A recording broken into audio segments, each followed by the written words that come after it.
बिहार की तशहीरी मुहिम में वज़ीर-ए-आज़म नरेंद्र मोदी की एंट्री होने जा रही है। वज़ीर-ए-आज़म बिहार में मुख्तलिफ असेंबली हलकों में 12 रैली करेंगे।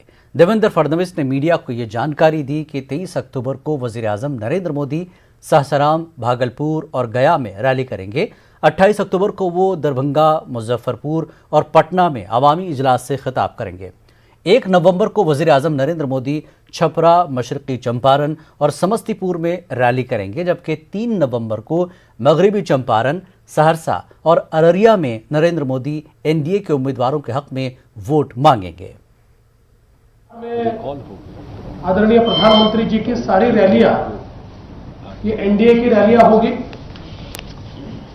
उन सभी रैलियों में स्वयं मुख्यमंत्री नीतीश कुमार जी, और जहां पर लॉजिस्टिक्स के कारण वो उपस्थित नहीं रह पाएंगे वहां जेडीयू के वरिष्ठ नेता, हम पार्टी के वरिष्ठ नेता, वीआईपी पार्टी के वरिष्ठ नेता ये उपस्थित होंगे। और ये भारतीय जनता पार्टी के साथ साथ एनडीए की कॉन्स्टिट्यूएंसीज में भी आदरणीय प्रधानमंत्री जी की रैली ये आयोजित की गई है। कुल ये तय हुआ है, हमने प्रधानमंत्री जी से निवेदन किया है और जिसकी स्वीकृति हमको मिली है, प्रधानमंत्री जी बिहार में 12 रैलियां करेंगे। इसमें सबसे पहले 23 तारीख को आदरणीय प्रधानमंत्री जी सासाराम में पहली रैली करेंगे, गया में दूसरी रैली करेंगे और भागलपुर। असेंबली इंतखाबात में पीएम मोदी और सीएम नीतीश कुमार मुश्तरका रैली करेंगे। जेडीयू के चीफ जनरल सेक्रेटरी केसी त्यागी ने कहा कि एनडीए के सबसे बड़े स्टार मुहिम जो वज़ीर-ए-आज़म नरेंद्र मोदी हैं। ऐसे में नीतीश कुमार और नरेंद्र मोदी की मुश्तरका रैली से एनडीए कारकुनों का हौसला बढ़ेगा। साथ ही उन्होंने दावा किया कि बिहार में एक मर्तबा फिर एनडीए की हुकूमत बनेगी। एनडीए के सबसे बड़े स्टार प्रचारक के रूप में नरेंद्र मोदी जी जाने जाते हैं। यद्यपि बिहार में पहले से ही नीतीश कुमार जी के नेतृत्व में एनडीए एकजुट होकर के वर्चुअल रैली के जरिए काफ़ी माहौल बना चुका है। दोनों नेताओं की संयुक्त सभाओं से कार्यकर्ताओं का भी मनोबल ऊंचा होगा, जनता के बीच में एक नया संदेश जाएगा और चौथी बार एनडीए पुनः बिहार में सत्ता पर कब्जा कर जनता की सेवा करने का। वज़ीर-ए-आला नीतीश कुमार ने गया के इमामगंज में इंतखाबी जलसे से खिताब किया और हम के सदर जितेंद्र राम मांझी के हक में वोट मांगा। नीतीश ने यहां आरजेडी हुकूमत की याद दिलाते हुए कहा कि आरजेडी जब इख्तिदार में थी तब खवातीन का कोई भला नहीं हुआ, लेकिन जब वो इख्तिदार में आए तब जाकर उन्होंने खवातीन के हक में काम करना शुरू किया। जब मौका मिला काम करने का, उस समय महिलाओं को क्या इज्जत थी, महिलाओं को क्या स्थान मिलता था। नाम मात्र की महिलाएं कहीं कहीं जनप्रतिनिधि होती थी, लेकिन जब हम लोगों को काम करने का मौका मिला तो पहले ही बार जो पंचायत का चुनाव के लिए हम लोगों ने जो केंद्र का कानून तो बना ही हुआ था संवैधानिक, लेकिन उसके बावजूद यहां लोग 2000 में जो चुनाव कराए थे, न महिला को आरक्षण, न अनुसूचित जाति जनजाति को आरक्षण, किसी को आरक्षण नहीं।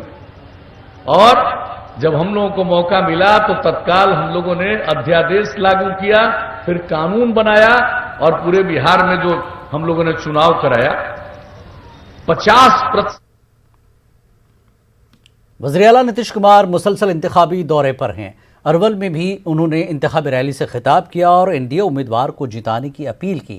इस दौरान उन्होंने हुकूमत की हुसूलियाबियों को गिनाया और सरकारी मंसूबों के बारे में लोगों को बताया। इस दौरान उन्होंने लालू राबड़ी राज का जिक्र करते हुए जमकर निशाना साधा। जब 2020 में जिनको राज करने का मौका 15 साल मिला पति पत्नी, और 2000 में चुनाव हुआ, किसी को आरक्षण नहीं था, अनुसूचित जाति जनजाति को भी नहीं, और हम लोगों ने सबको आरक्षण दिया, आबादी के अनुरूप अनुसूचित जनजाति और अनुसूचित जाति को, और उसके अलावे अति पिछड़े वर्ग को 20% का आरक्षण दिया। कौन पूछता था पिछड़े वर्ग को? भाई सबके दरवाजे पर जाना पड़ता था। अब वो भी अब होने लगे जनप्रतिनिधि, अब उनके दरवाजे इस वक्त की अहम खबर आर्टिकल 370 को लेकर आ रही है। आर्टिकल 370 और 35 से हटाने का फैसला मंसूख करने की मांग। कांग्रेस लीडर पी चिदम्बरम ने ट्वीट के जरिए की मांग। पी चिदम्बरम ने सियासी पार्टियों की मीटिंग का किया खैर मकदम। कांग्रेस रियासती दर्जा बहाल किए जाने के हक में है, चिदम्बरम का कहना है। 5 अगस्त 2019 को एक तरफा और गैर आईनी फैसला किया गया। 5 अगस्त का फैसला वापस लिया जाना चाहिए। पी चिदम्बरम ने कहा, जम्मू कश्मीर की सियासी जमातों को अलहदगी पसंद न समझा जाए। जम्मू कश्मीर के लोगों को मुल्क मुखालिफ न समझे मरकज। पी चिदम्बरम ने यह ट्वीट किया है। इस वक्त हमारे साथ शैलेंद्र वांगू हमारे साथ जुड़ चुके हमारे नुमाइंदे। शैलेंद्र, अब कांग्रेस भी खुलकर आ गई है इस पूरे मामले पर और कश्मीर की लीडरशिप के साथ खड़ी हो गई है। क्या कहेंगे, क्या कुछ चल रहा है सियासी खेल? देखिए, जाहिर तौर पर यह बहुत बड़ा स्टेटमेंट है और हमने ये देखा है कि कल जब गुपकार को लेकर जो कल मीटिंग हुई थी कश्मीर में, इस पर आगे बातचीत करने के लिए, जिसमें नेशनल कॉन्फ्रेंस पीडीपी के साथ जो बाकी पार्टियां हैं वो एकजुट हुई थी और उन्होंने कल मीटिंग की थी। हालांकि कल की मीटिंग में कांग्रेस के जीए मीर नहीं गए थे और हालांकि उन्होंने कहा था कि उनकी तबीयत ठीक नहीं है, मेडिकल इमरजेंसी के चलते वो शामिल नहीं हो पाए थे। लेकिन सवाल ये भी खड़े हो रहे थे कि क्या कांग्रेस जानबूझकर ऐसी मीटिंग से दूर हो रही है। लेकिन आज जिस तरह से कांग्रेस के सीनियर लीडर और साथ ही साथ देश के पूर्व गृह मंत्री पी चिदम्बरम ने बयान दिया है, तो अपने आप में सब बहुत बड़ा इम्पैक्ट है।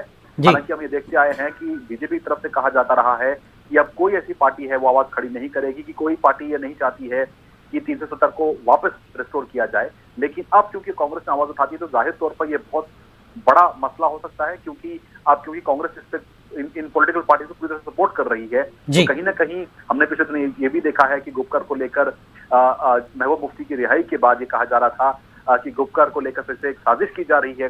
ऐसी खबरें हमने स्क्रीन पे देखी थी। लेकिन अब कांग्रेस की तरफ से ये बयान देना कहीं ना कहीं ये दिखाता है कि कांग्रेस इस पूरी मुहिम को सपोर्ट कर रहा है और खुद पी चिदम्बरम जो कि गृह मंत्री रह चुके हैं देश के, वो अब इस मुहिम को सपोर्ट कर रहे हैं। और उन्होंने अपने ट्वीट के जरिए साफ कह दिया है, साफ शब्दों में कहा है कि जो 5 अगस्त का फैसला है उसको रद्द किया जाना चाहिए, उसको वापस लिया जाना चाहिए। लेकिन शैलेंद्र, आज रविंद्र रैना जो कि बीजेपी के सदर हैं रियासत में जम्मू कश्मीर में, उन्होंने साफ कहा कि ये चीन और पाकिस्तान के एजेंडा है, उसी पर ये तमाम पार्टियां काम कर रही हैं। एक बड़ा इल्जाम वादी में भी लग चुका है इन पार्टियों पर।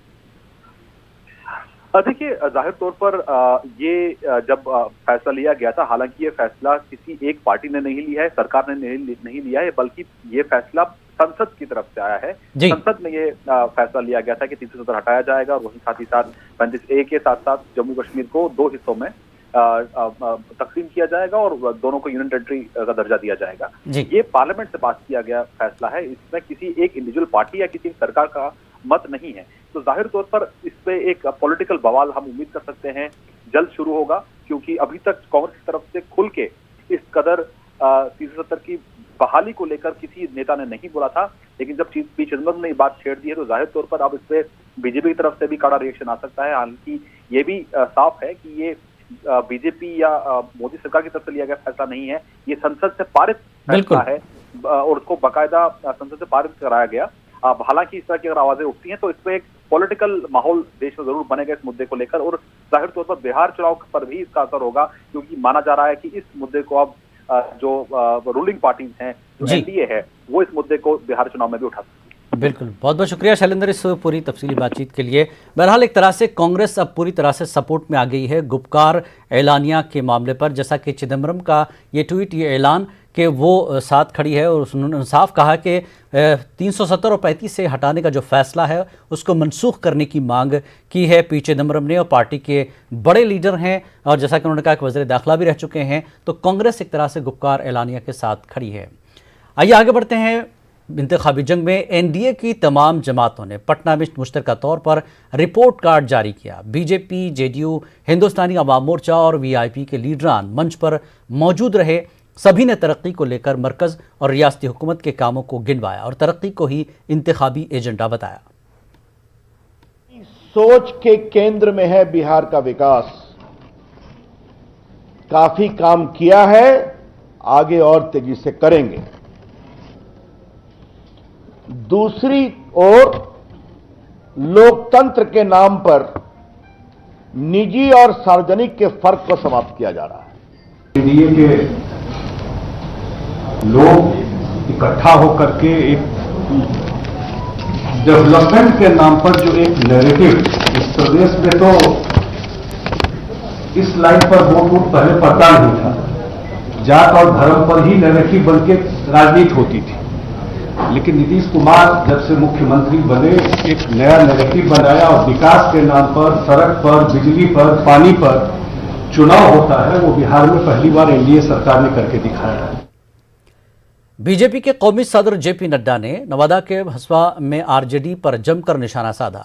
नड्डा ने कहा कि 15 साल बिहार में बदहाली मचाने वाला अब तरक्की की बात कर रहा है, लेकिन तरक्की की बात तब होने लगी जब नरेंद्र मोदी ने सियासी कल्चर बदल डाला।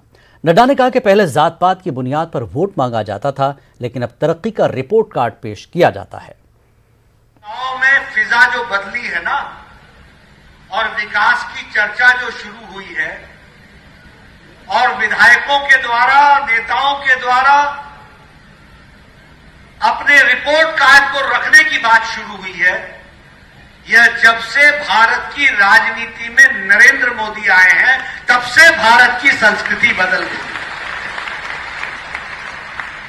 अब वोट न जात पर न बात पर वोट दिया जाएगा तो विकास पर यह तय हो गया। और मुझे तो खुशी है कि आरजेडी भी जंगल राज पूरे 15 साल तांडव करने के बाद बाप तो बाप, बेटा आजकल नई विकास की भाषा बोलने लग गया है। यह विकास की भाषा भी अगर किसी ने सिखाई है तो नरेंद्र मोदी जी ने सिखाई है, यह भी समझना। मरकजी वजीर ममलिकत बराए दाखिला नित्यानंद राय ने दावा किया है कि बिहार में एक मरतबा फिर एनडीए की हुकूमत बनेगी। उन्होंने कहा कि नई हुकूमत की क़यादत भी नीतीश कुमार ही कर। इंतखाबी जंग में एक बार फिर आपका खैर मकदम है।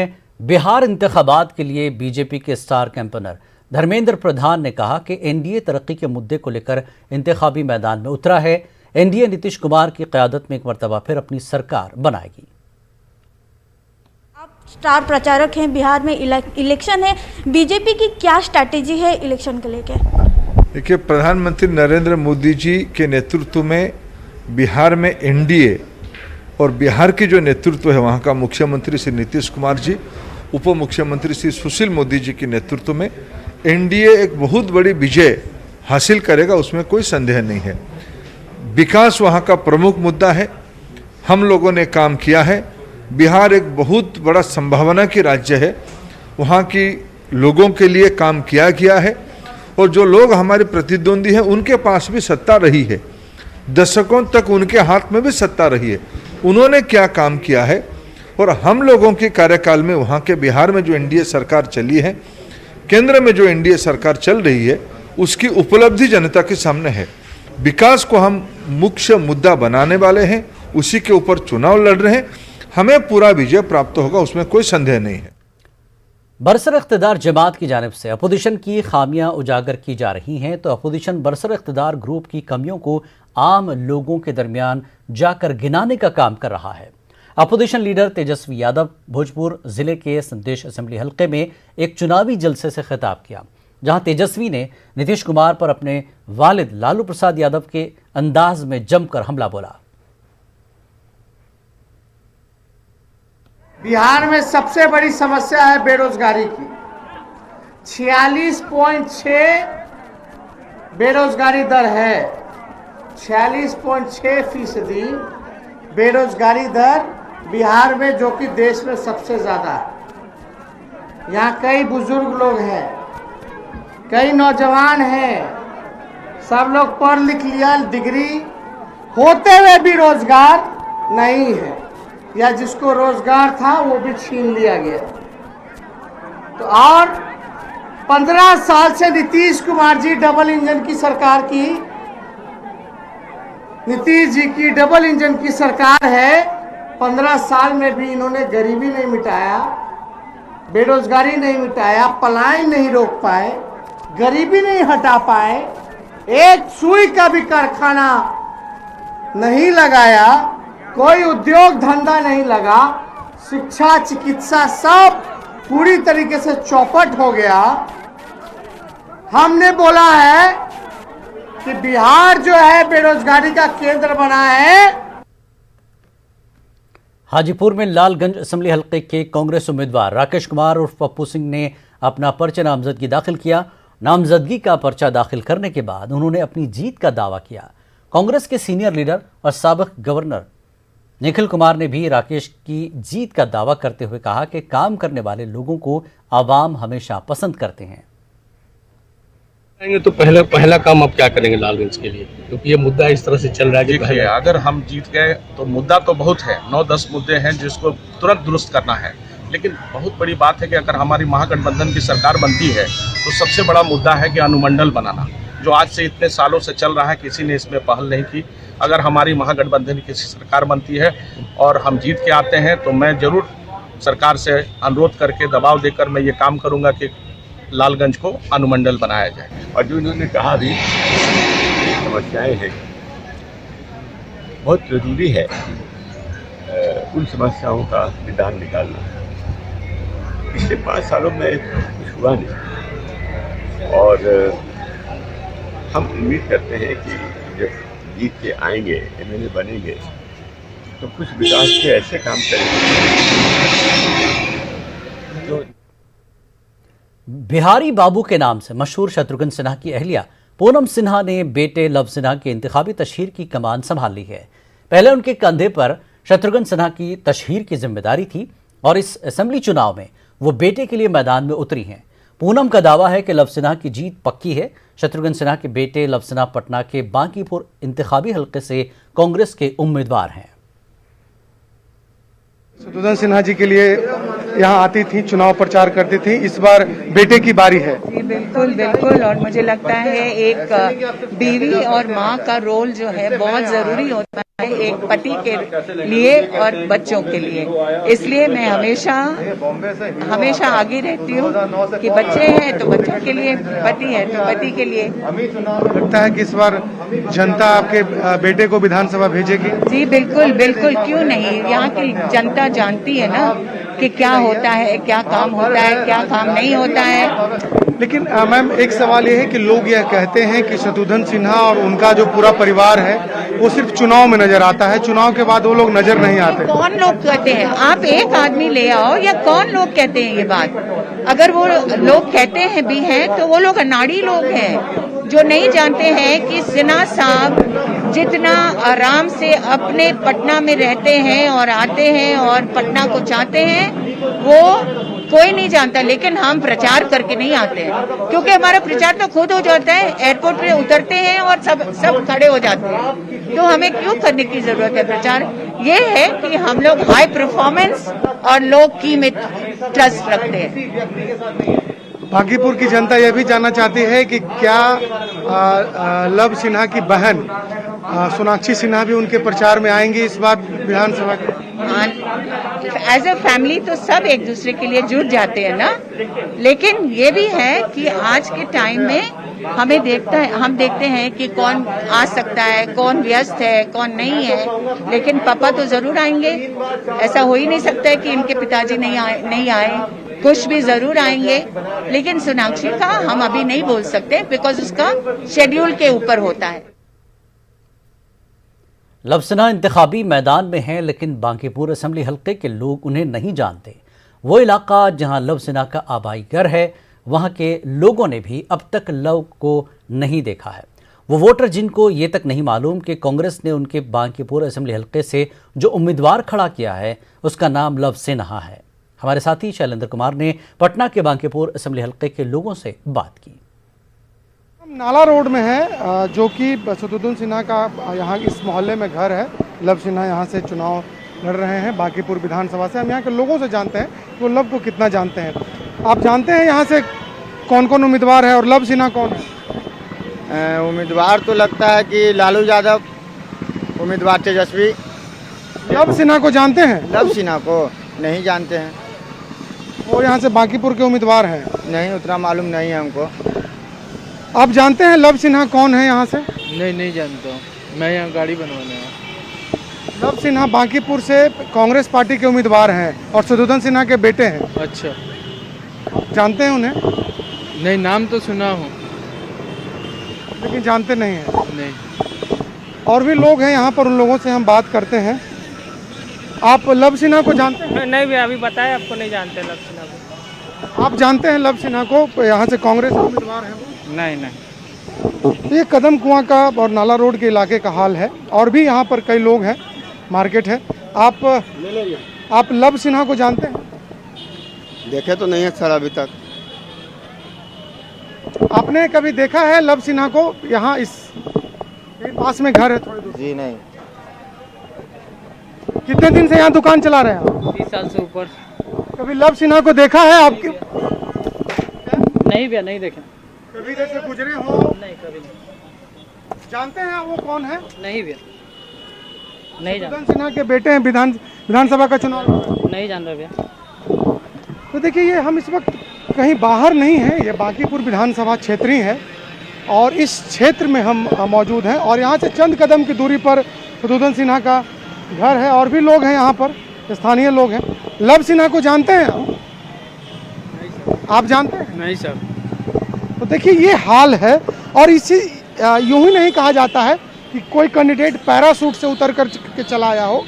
बिल्कुल इस तरीके के जो उम्मीदवार होते हैं, जिनके परिवार में या उनके पिता जब बड़े चेहरे होते हैं, तो बेटे को इसी तरीके से पैराशूट से चुनावी मैदान में उतारा जाता है। और हस्र क्या है, ये आपके सामने है। उनके मोहल्ले के लोग ही कहते हैं कि लव सिन्हा कौन है वे नहीं जानते।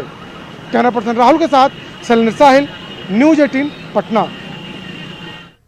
कांग्रेस ने जाले असेंबली हल्के से मशकूर अहमद उस्मानी को अपना उम्मीदवार बनाया है, लेकिन मशकूर अहमद उस्मानी को कांग्रेस का टिकट देने के फैसले की कांग्रेस के अंदर ही मुखालफत शुरू हो गई।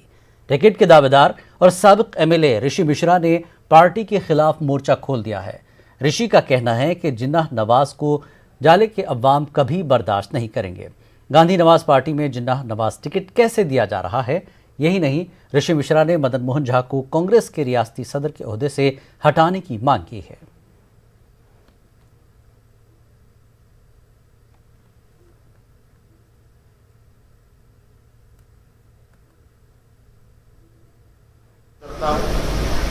मंदिर में जाता है, फिर राम जन्मभूमि के केस की सुनवाई को रोकने के लिए उनके नेता इंटरफेयर करते हैं। तभी उनके एक नेता कहते हैं कि बंद कर दो पूरे कुंभ मेला को ही, और कभी जो आपने बताई, ये कांग्रेस वोट के लिए और उनके साथ भी जुड़े हुए लोग हैं। लेकिन इंतखाबी जंग में फिलहाल इतना ही। मज़ीद ज़्यादा खबरों के लिए आप देख सकते हैं हमारी वेबसाइट news18urdu.com पर। आदाब।